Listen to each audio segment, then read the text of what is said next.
Welcome to Business Innovators Radio, featuring industry influencers and trendsetters sharing proven strategies to help you build a better life right now. Hello, and we are back again for another amazing episode of Women's History Month, hashtag Choose the Challenge, with my special guest, Michele Vismaya Rubin. Vismaya, how's it going? It is going very well. It is a beautiful day here in sunny South Florida. It's actually kind of chilly. I have the windows open and I'm almost tempted to put on like sweatpants. Well, I am so glad that you're here with us. And to our listening audience, I'm Lawana Bradford, co-founder and visionary of Celebrate You Women Embracing Wellness. And I am just so excited to have this dynamic group of women here because we want to talk about what they think about Women's History Month, the movement and changes that are happening with women around the world. And we are going to just jump right into it. Vismaya, can you just tell our audience a little bit about who is Vismaya and what is going on in your world? So my name is Vismaya Rubin. I am a teacher, speaker, best-selling author. I'm also the founder of Living in Gratitude Today. But my favorite role is that of a gratitude gangster. What? So a gratitude gangster is a person who's skilled in the art of appreciation, lives life to the fullest, and finds magic in life's challenge. And it's kind of perfect when we're talking about choose to challenge. And so what I do is my mission is to create a world filled with gratitude gangsters so that people experience the effects of a powerful, simple, consistent practice, a gratitude practice. Because when we're practicing gratitude, we're happy, the people around us are happy, the world is happy. So we get to experience that ripple effect of this practice. So Vismaya, we hear a lot about gratitude and why it's important to be thankful. And for some of maybe you've heard it, but it's still a little bit of a foreign concept. So how do you incorporate that where it's not just a check mark that we do every day, but it literally becomes a lifestyle and it becomes that empowering force in your life?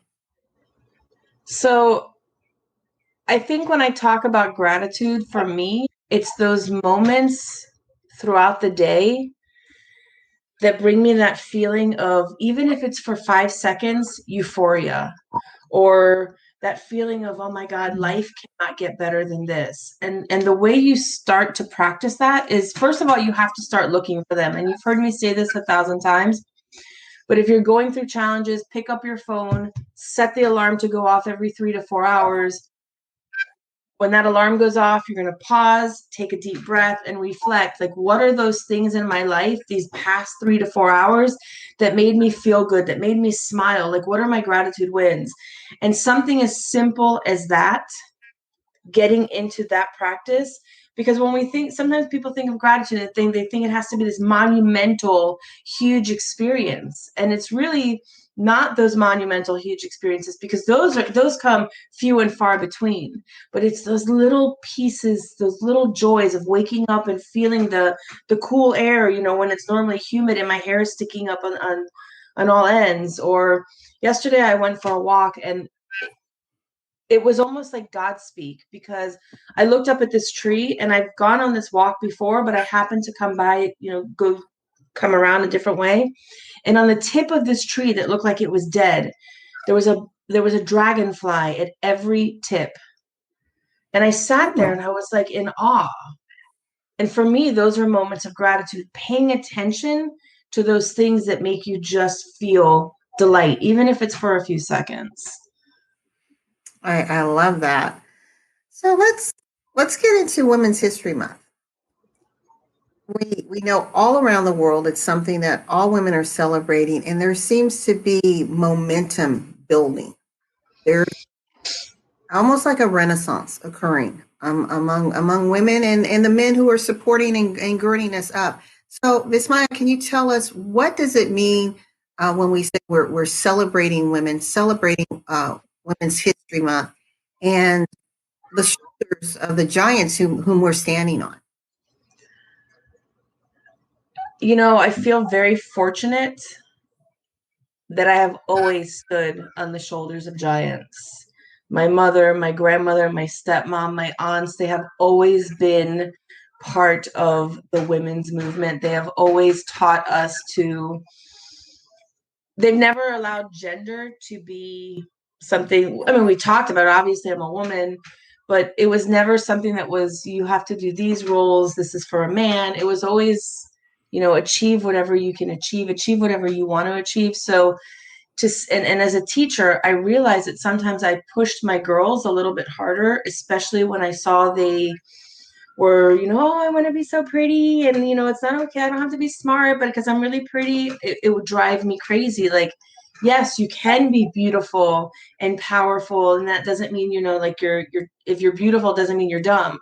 You can be beautiful and powerful and educated and choose to be a stay-at-home mom. You can have all of that. Whatever it is your choice. And I think with the women's movement growing as it is, it's really saying to women, you have a choice.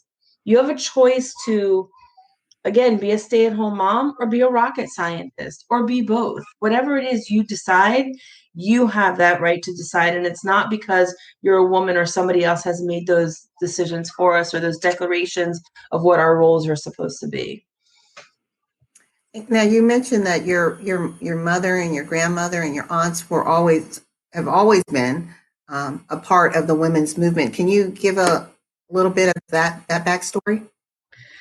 So, when I was 7 years old, my grandmother and my mother were taking me to the streets of Miami, holding up political signs. And I remember I had a black tank top, and it was like a ribbed tank top with bubbly letters, and it says, "Never underestimate the power of a woman." And those were the kind of messages I got my entire life. My Aunt Marion, who was my grandmother's aunt, used to say to me, read, read, read, read, read. People can take away your things. They can never take away your mind. So from the time I was very little, I was always taught to strengthen my mind, strengthen my mind, strengthen my mind. My mother went on women's marches. She marched for National Organization of Women. My grandmother and my mother both were presidents of a lot of women's organizations. My stepmom also was very involved and did a lot of different things, not in the same way as my mom did, but she was also very much an innovator and basically, to the tune of her own drum. My grandmothers were definitely, they followed certain rules, but they did what they wanted to do. And then, my one grandmother, who's my star, she would basically ask for forgiveness later or cry. So you couldn't get me upset with her because she would cry. So That's beautiful to have such a powerful legacy. And I think that so many of us, as we journey through life, if we pause, we'll realize that there have been people who've been placed in and around our lives, whether it's like you with your actual family or other women of influence who come and are planting those seeds of greatness and empowerment so that we can rise up into all that we were meant to be. Yes? Definitely. Definitely. So let's go right into hashtag choose to challenge. When I saw that was the theme this year for Women's History Month celebration, I thought, wow, that's so powerful. So when you hear choose to challenge, what does that mean to you? And Vismaya, how are you challenging just in your sphere of influence every single day? So I think for me, choose to challenge the thought is choose to challenge the stereotypes and the beliefs of what's possible for you because you're a woman. Although that has never been I don't think I've ever had to deal with that. Choose to challenge that you can be super powerful and super feminine, because sometimes for me that's a little bit of a balance I get to play. Like I'm very tough, and some people have called me intimidating. But then again, tapping into that space of femininity so that I am able to play both roles and knowing when to tap into that space of femininity.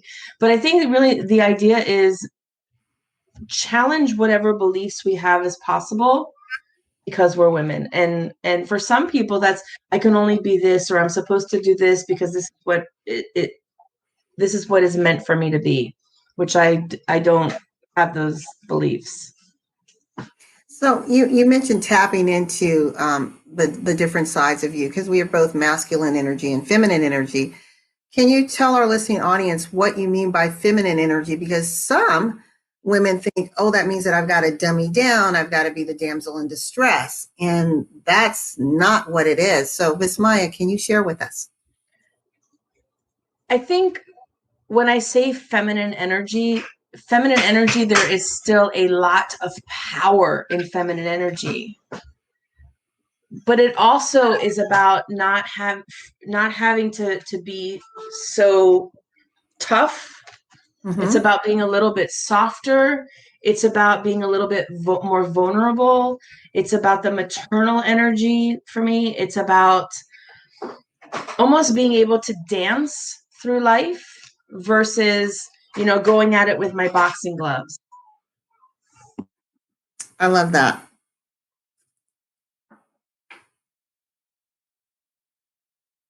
So one of the things that we're going to talk about now when we're thinking about challenging, one of the biggest challenges that are out there and that we're celebrating is women's right to vote. So in 2020, the U.S. celebrated our centennial anniversary of receiving the right to vote. And the National Association of Women, because of the pandemic, they wanted to extend it into this year. So 2021, we are still celebrating that tremendous victory. And we know that history is what and paints the story of history. We're seeing it from that lens. And very often when we think about the women's right to vote here in the US, we think of the suffragettes and we just see a certain group of women. But we don't see the African American women, the Native American women, the Asian American women, the Hispanic women who were all girding up this effort and celebrated the achievement of the right to vote in 1920. But these other subsets didn't receive the right to vote for years and years later.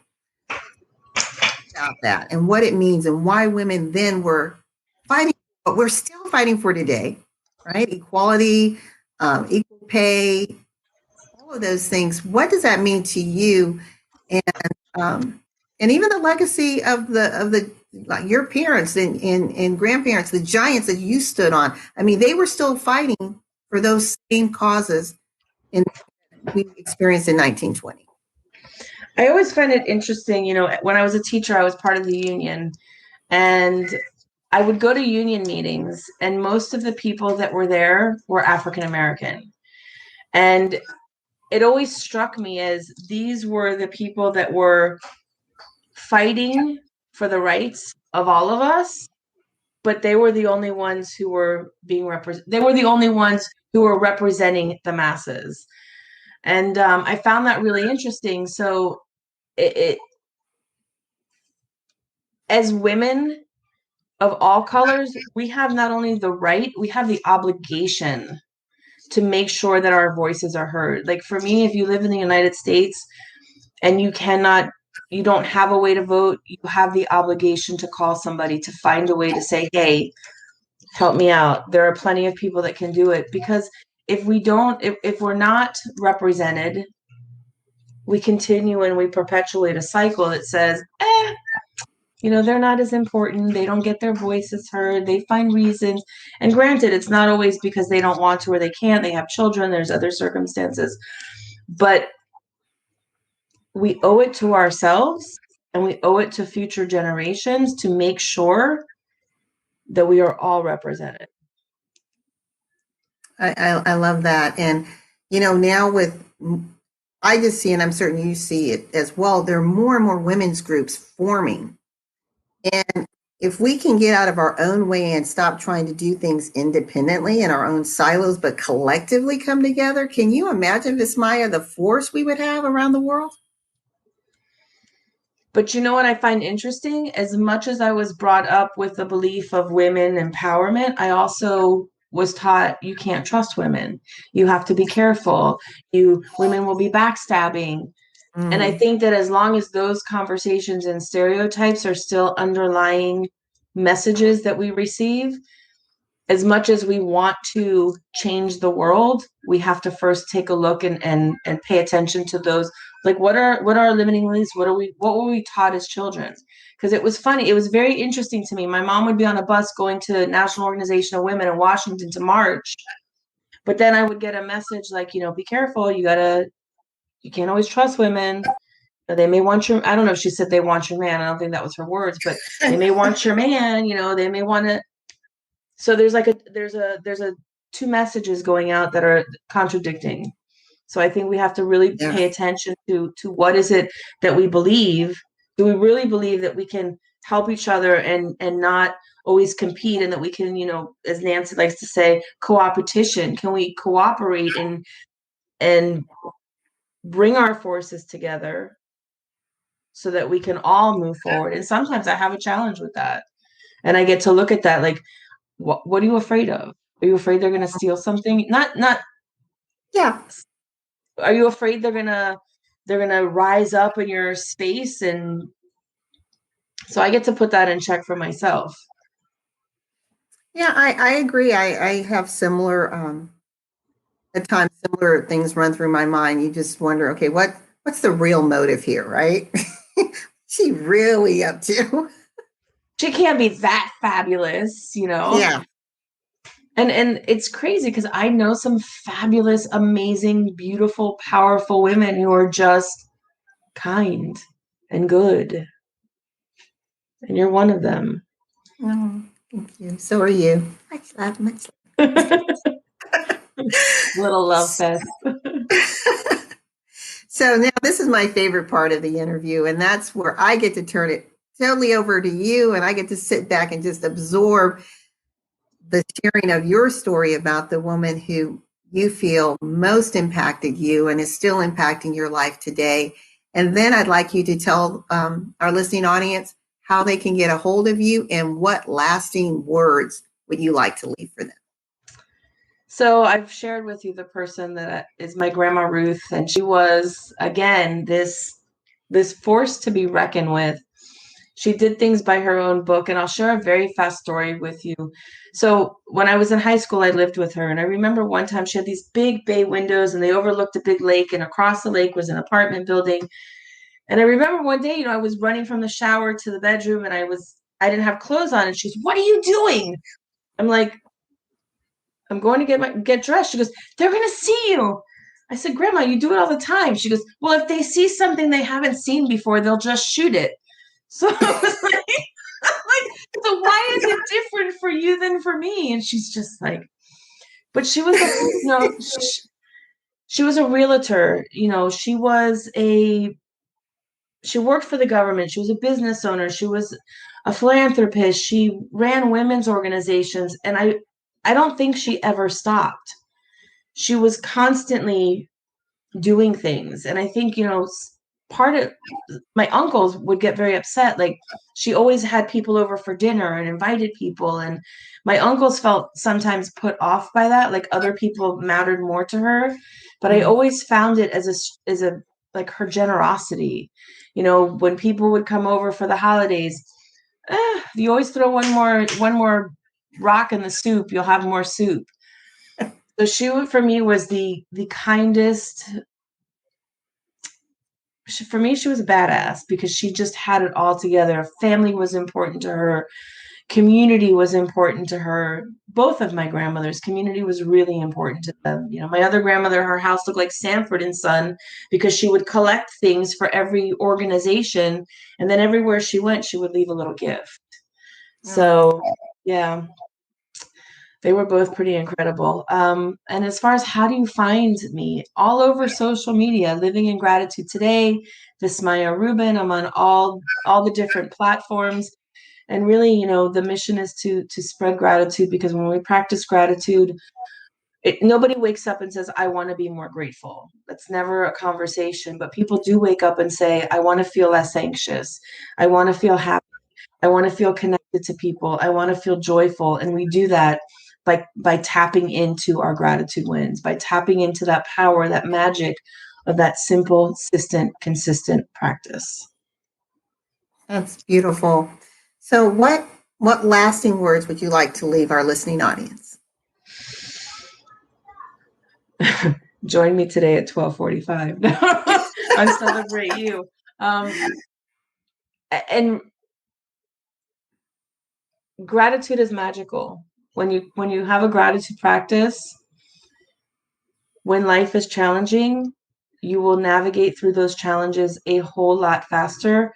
But the key is, well, I don't want to say it this way. I'm going to say it this way. The key is to start these practices when life is great. And even when life is challenging, you can still start these practices. I love it. I love it. So thank you so much, Vismaya. To our listening audience, please reach out to Vismaya at Living in Gratitude today. If you've heard about having a gratitude practice and you really just don't know how to get that started, how to build those resources and tools for you as you journey through life's highs and lows, Vismaya is the one to help you develop what you need just for you. She is the gratitude gangsta. What? So, Ms. Maya, thank you so very much for being a part of our Celebrate You Women's History Month hashtag Choose the Challenge. It is always, always, always an honor and a privilege to sit beside you and to serve the world.